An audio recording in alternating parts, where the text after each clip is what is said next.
Welcome to Reproductive Justice Now, sponsored by the Philadelphia chapter of the National Organization for Women. Across the nation and here in Pennsylvania, states are limiting a woman's right to an abortion. These attacks on abortion also undermine access to contraception. Chipping away at abortion erodes the same legal rights to the pill, patches, the IUD, and even condoms.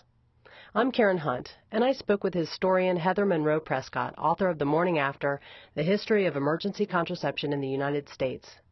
We talk about the historic struggle to control women's fertility and current efforts to roll back women's rights. Thank you for coming. Thanks. Thanks for having me. It's my pleasure to be here. Well, let me ask you, what are some of the crazier things that women in history have done for contraception? What are some of the craziest things that women have done for contraception? Well, the craziest thing I've heard of is crocodile dung, which women in ancient Egypt apparently used. How they discovered that crocodile dung could prevent conception, I don't know, but apparently now we know scientifically that it has something it interferes with sperm motility by changing the pH of your vagina. So that's the most unusual thing I've heard of. That's pretty crazy. Yeah. That's pretty wild. But it's basically just been sort of all along in terms of recorded history that women have been trying. Yes, for thousands of years and probably longer. Those are just the examples we know of from recorded history from ancient Egypt and beyond. So. And you were talking about some of the other methods that. Some of the things that were designed for other purposes, apparently women used for contraception as well. There were devices designed for women. One of the complications of multiple pregnancies and an era particularly before there was adequate prenatal care is women's uteruses would collapse and sometimes poke through the cervix or even the vagina. And so there were devices called pessaries designed to lift the uterus back up through the cervix. And those, of course, could function the same way that diaphragms do. And so if you were using one during intercourse, then that could prevent conception as well. So, and then there were, I saw a patent for a device. I'm not sure if it was ever marketed, but for something that's kind of the precursor to the Diva Cup, which was used for during menstruation. This is the era before sanitary napkins and tampons, and so this was a device that would collect your menstrual blood and then you'd empty it out and put it back in. So, and apparently that was used for. So we've got the idea that would work. So it seems like women sort of kind of intuitively understood, like. There was. Certainly Aristotle and probably other ancient scientists knew that there was something that the male contributed during the sexual act and that led to conception. So, but they didn't. This was before microscopes, so they weren't aware that there was something in the semen that there were sperm. But they knew that there was some kind of agent within the semen that went into the woman's body. So it's just a matter of blocking that. That's right. Yes. How has contraception changed in this country over the last, say, 200 years? The substances that were given to women to quote unquote bring on the menses, we now know have abortifacient properties, and also some of the herbal remedies that were given to women to promote lactation, we now know contain hormones that can suppress menstruation. So there seems to have been some empirical understanding that certain herbs could have these specific effects. But there was, and I think condoms made out of sheep intestines were on the market, I think, by the 18th century, but I'm not certain about that.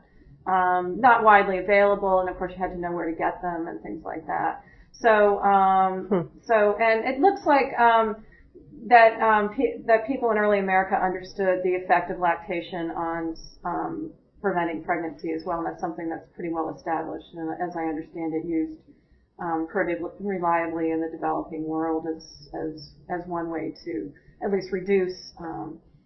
Have sort of a little bit of time off from worrying about. Right, yeah, and you know, in earlier time periods, and really until the pill came on the market, people were satisfied with simply reducing their fertility, not completely preventing pregnancy. So the pill really raised people's expectations about having a foolproof method, whereas when fertility started to decline, in the early 19th century, it's clear that people were satisfied with a combination of methods, probably periodic abstinence, or there are marital advice manuals talking about the various ways, different forms of love. Right.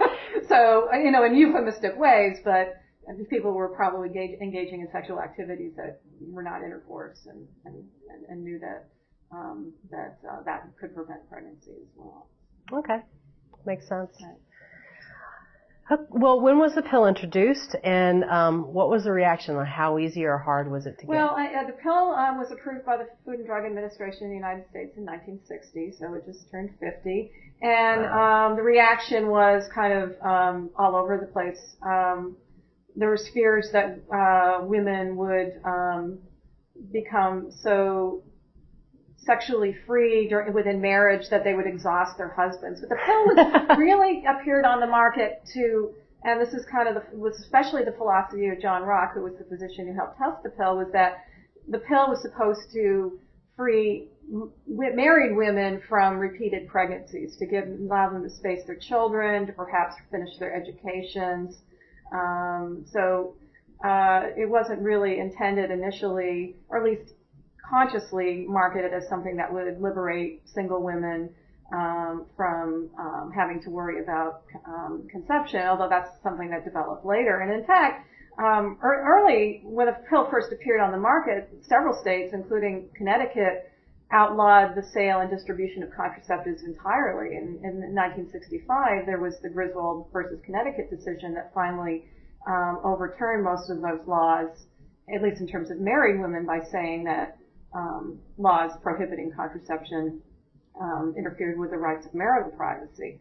But they didn't say anything about unmarried women. Now, some states, just basically opened the door to anyone, but some states, like Massachusetts, for example, called it a crime against chastity to give contraceptives to unmarried people. So contraceptive salesman Bill Baird was arrested in Boston in 1967, I think, for giving a free sample of contraceptive foam to a unmarried teenager. And so eventually that led to a Supreme Court case that overturned laws restricting contraceptives for unmarried individuals. And that was the year before Roe v. Wade. So it's kind of a gradual process. So when the pill came on the market in 1960, it wasn't available to everyone. And so, there's this myth that the pill caused a sexual revolution.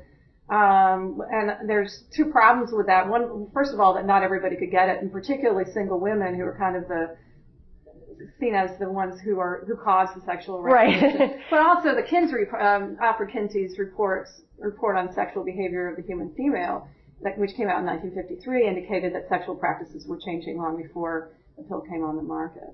Now, as it turns out, once women of all ages were able to have access to the pill, they were able to stay in college, complete their educations.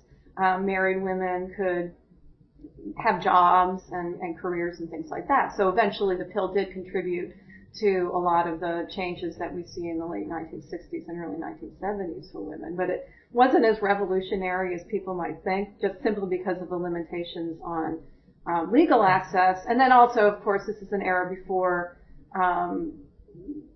Medicaid. So low-income women couldn't get the pill because they couldn't afford it, because they didn't have health insurance, and the Medicaid program was not in place yet. The pill wasn't cheap. They didn't have still not. Still not. They didn't have the subsidies, didn't have the federally funded program, the federal funding that Planned Parenthood and other clinics get to take care of low-income women. So there was an economic barrier early on as well. Okay. It seems to me that, a lot of those barriers are still in place, but I suppose looking at it from the point of view of the 60s and 70s, that there actually has been a pretty good amount of progress. Yes, I would agree. There definitely has been progress in terms of access, both in terms of providing ways for low-income women to get contraception, but also I think in terms of having clinics in rural areas. I grew up in a rural area in northern New England, and I was fortunate that the closest Planned Parenthood clinic was only a few miles from where I lived, but some people are just out a lot. But I still need an automobile to get there, and there was no public transportation to speak of. So people say, well, why is there in Connecticut the highest teen pregnancy rate is in the rural northeastern part of the state, and that's because there's no facility and there's no way to get there, even if there was one. So. Contraception and access to contraception, played a big part of the women's health movement in the 60s and 70s. Can you sort of, expand on that link? Yeah, there's two ways in which contraception and the women's health movement went together. The first way is the way that we usually think of it, that is that women were fighting for against law, particularly young single women in college were leading protest efforts and social movement efforts to gain access to reliable contraception. So some students' health services, but in some places students had to fight for it, and it's kind of tied up with this other student protests of the era. Barbara Seaman, who was an investigative reporter for the New York Times and wrote for other journals, wrote a book in 1969 called The Doctor's Case Against the Pill, which exposed the ways in which women had been used as test subjects without the full understanding of what they were getting into, and also alleged that pill manufacturers were not being completely honest with consumers about, just not disclosing information that consumers really needed, or even to physicians about the potential dangers of taking the pill. So when some of these side effects became known, how did that affect the efficacy of the pill? I mean, did the pill itself change? Well, as you might imagine, women became scared and stopped taking the pill and switched to other methods of contraception. But it also led to a consumer movement led by the forerunner of the National Women's Health Network and the Boston Women's Health Book Collective, which put out Our Bodies Ourselves to make sure that drugs that are put on the market are adequately tested, that consumers are fully informed of all the side effects. And my students laugh at all of the direct-to-consumer marketing we have on television today. For example, the Yaz commercial, which goes through all, shows these women in a bar and talking about contraception in a very lighthearted, Sex and the City kind of way. And then one of them starts to spout out all of the side effects. and that's because of the direct-consumer the deal that pharmaceutical manufacturers got. Prior to the 1970s, manufacturers didn't have to disclose that even in written form to patients. They had to do that with physicians and then rely on physicians to transmit that information to the patient. And so what the women's health movement did is to attack and overturn that paternalism and make sure that women had accurate and reliable health information. So Our Bodies Ourselves is kind of the model of that. When was contraception separated out from abortion? Well, one of the things that is kind of interesting in Planned Parenthood's history is that their emphasis really for many years was on birth control. And when Bill Baird, who was kind of one of these very militant birth control activists, started saying, well, we should be talking about birth control and abortion, Planned Parenthood was like, no, we can't do that. That's funny. So for many years, birth control organizations separated out birth control and abortion. And some people who supported contraception were opposed morally to abortion as well. So it's really only recently that I think partly because the court cases that were the precursor to Roe v. Wade kind of made birth control and abortion part of the continuum of women's rights to privacy and so forth. So I think that's a very recent development that the two have been put together. Well, I think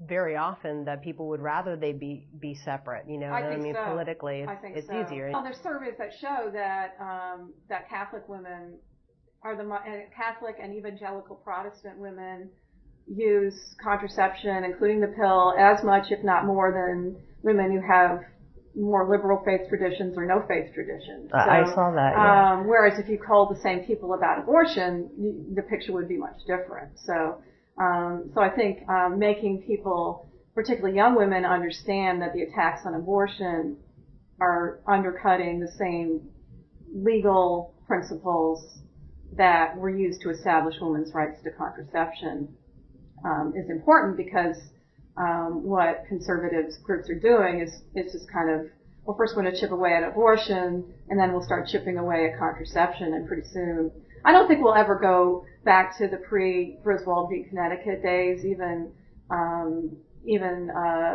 Samuel Alito during his and Chief Justice Roberts said during their confirmation hearings that Griswold was settled law, but you can't say I'm certainly not going to say the same thing about Roe, or maybe even Baird versus Eisenstadt, which is the decision that removed barriers to unmarried women. So it's staggering. Yes, it is. To think that could be. It's very frightening. People I talked to who lived through the 1960s and saw women gaining access and fought for, and some of them were women who were students and then became healthcare professionals, say the last decade and a half or so has just been a step backwards. I mean, the Bush era in particular just really, and a lot of us thought when President Obama got elected that things would change, but it seems to be getting worse. I know. Yeah. That's especially Right. frightening. Right. Well, what is the morning after pill? The morning after pill is actually, it's a colloquialism. Technically, you can take emergency contraception, Plan B, and Ella-1, and various other products. Plan B, I think, is effective up to 72 hours after unprotected intercourse, and Ella-1, the one that was just approved by FDA last summer, is effective up to 5 days. So, but the morning after pill is catchier, and that's something that a phrase that got coined very early on when the first pill was morning after, so emergency contraceptive was introduced in the late 1960s. Jane Brody in the New York Times issued a story in, I think it was 1967 as well, 66 or 67. So word of the morning after pill spread like wildfire through the popular press as well. So that's so weird to me, because it's only been on my radar for, the 20 last years. Yeah, 20 years. Same here. When I first started hearing about emergency contraception in the early 1990s, when Reproductive Health Technologies Project, as it turns out, and various physicians and population experts were starting a promotion effort to let people know that you could use certain oral contraceptive pills as an emergency contraception.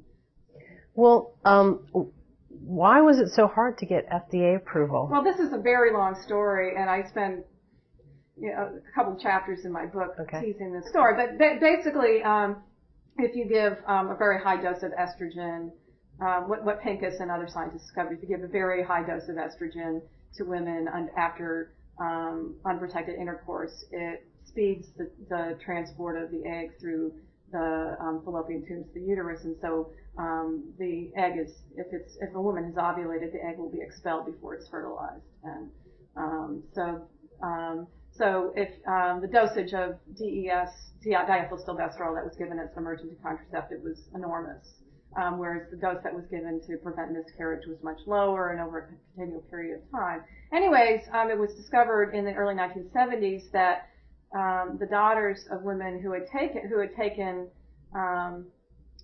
DES during pregnancy had developed a rare form of vaginal cancer, and so students at the University of Michigan formed a group called Advocates for Medical Information, and broke the story that diethylstilbestrol was being used as a morning after pill in the Student Health Center, and that reached the national press, and Ralph Nader's health research group reported it, and so that led to a whole series of Senate hearings about diethylstilbestrol, and not just as a morning after pill, but during pregnancy, and why was this drug approved, and so on and so forth. So there's a longer regulatory history involving drug safety. That's, again, part of that whole women's health movement I was talking about earlier. So the more recent history has to do with pharmaceutical companies being so gun-shy from lawsuits and Senate hearings and boycotts that they don't want to invest into developing an emergency contraceptive product. The FDA was begging companies to submit a new drug application, and in 1997, FDA took the very unusual step of publishing the ESP regimen in the Federal Register without any drug company coming forward to submit a new drug application. Wow. That is really very, very unusual for FDA to do. And one official at FDA said, well, we're kind of in a catch-22 situation. We, as the FDA, cannot create a product, and but we also can't regulate how physicians use things off-label. So putting this article in the Federal Register was FDA's way of getting information out. Invitations to various contraceptive manufacturers, and finally this guy in New Jersey, Roderick McKenzie, he basically started a company so that he could create Prevent. The sole purpose was to make this product, get it approved by FDA. So Plan B, so the Susan Camp, who, but again, it's another case of somebody creating a company solely for the sole purpose of creating a product because no one else would do it. That sounds like right. a good thing. I mean, there was no profit, pretty much no profit in it at all. Outside investors, because again, no one will touch it. But it was, Roderick McKenzie and Sharon Camp did it because they wanted to make this product available. So a lot of it had to, we're more familiar with the more recent story of Plan B trying to get over the counter, and the villains in that are the, George Bush and FDA commissioner who turned down the Reproductive Health Advisory Committee's recommendation and so on and so forth. But, there's other, the pharmaceutical industry, first of all, not seeing any profit in it, There's huge profit in regular oral contraceptives because millions of women take it every day for 10, 20, even 30 years. Whereas an emergency contraceptive, if you... So once and done. Yeah. I mean, some people, you hope people don't take it as a regular form of birth control. Why is it still hard to obtain the morning after? Or I should say Plan B, really, is that? So part of it is an awareness thing. Also, one of the ironies of over-the-counter access is that the cost has gone up. And because it's an over-the-counter drug, not a prescription drug, it's not covered by health insurance. So now, because I guess there's a generic version of Plan B, the cost has gone down. So, so part of it's economics, part of it's, I think, it varies from state to state, but there's the whole pharmacist refusal thing. Some places probably don't carry it. It's not technically available over the counter. You have to go to the pharmacist and get it from behind the counter and show that you're 18 or over. Have an ID to show if you're 18 or over. So the fact that you have to go up and ask for it is probably a barrier as well, and show, announce to everybody.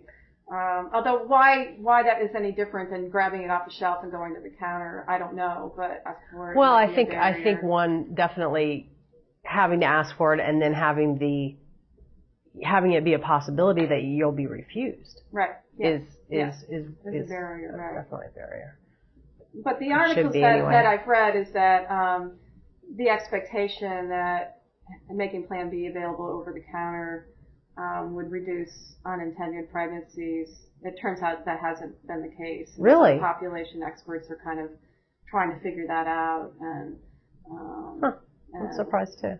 I was very surprised, which I guess shows the limits of technology. That it's all very well and good to have the technology, but if you don't have a way to put it in people's hands, and can overcome, all sorts of barriers, whether they're economic, moral, social, whatever, then, there's a lot of issues that need to be addressed. What is the medical difference between abortion and contraception? Well, one of the things that conservatives allege, which is completely erroneous, is that emergency contraception is the same as RU486 or mifepristone, as its scientific name is. Mifepristone was developed in the late 1980s, early 1990s, and approved as a form of medical abortion, and I forget what the time frame is, but it's sometime during the first trimester. Emergency contraception is not abortion. It prevents ovulation or accelerates the egg through the reproductive tract. So it's not an abortion drug, but it's often conflated with mifepristone. And in fact, you can use mifepristone as an emergency contraceptive as well as an abortion drug. So if you're talking about surgical abortion, then there's obvious differences, right? And I think partly, as Gail Collins and other commentators have said, is that religious conservatives don't want to stop with abortion. They want to keep going, and then what they're going to do is they're going to chip away at abortion rights, and then they're going to start chipping away at. I don't think we're going to go back to pre-Griswold, but I think what will happen is that first they'll chip away at economic access, by getting rid of federal funds to Planned Parenthood and other agencies of that sort, and then they'll undo health reform, and then they'll have parental consent laws for getting contraception like they do for abortion. So they'll just chip away at the edges, and before you know it, you're a 20-year-old who can't get contraception because you can't afford it, or you have to get, or you're a 17-year-old and you have to get your mother's permission or something like that. Do you see any parallels in what's happening now at the state and the national level to any other points in history? So people are saying what will happen if Roe v. Wade gets overturned. But what will happen is that it will be left up to the individual states to determine abortion law, and that's kind of another thrust of the Tea Party in particular, is that we don't want so much federal government. We want to reduce the size of federal government and leave it up to the states to determine X, Y, and Z.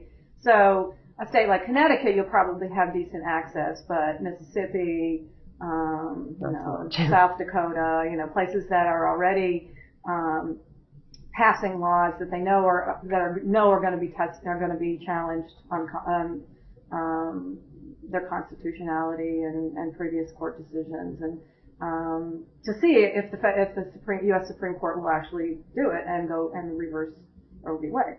So, do you see that affecting? Well, I guess you really already answered that question, because if the agenda is to eventually chip away at contraception, then once there is no Roe v. Wade, that will be the next. Right. That will be the next. Well, it remains to be seen. I mean, the polls indicating that women, the findings of Catholic women are no surprise, because the people who are outside of even nuns, are more progressive than you would think. Well, I know. Now, priests are another story, and of course, the Pope and bishops and things like that. But the fact that congregants are completely like 98% disregarding official church doctrine on contraception is no surprise to me. But the conservative Protestants was actually very surprising. So I think that I try to be optimistic about some things. I mean, things are not as bad as they were even 50 years ago in terms of partly because social views have changed so much, and we have a whole generation that's grown up assuming that they can get contraception if they need it. They've faced economic barriers of one sort or another, or social awkwardness, but the notion that the state can tell you that you can't have contraception, I don't think we'll ever go back to that. All right. Well, thank you very much. Thank you. A lot of good insight. Good. Thanks very much. You're welcome. And we look forward to seeing your book too. Great. I hope you enjoyed our program today. Philadelphia Now is pleased to sponsor this series, Reproductive Justice Now, which explores the political, social, and medical aspects of reproduction and a woman's right to control her own fertility. For Philadelphia Now, I'm Karen Hunt. Thank you for watching.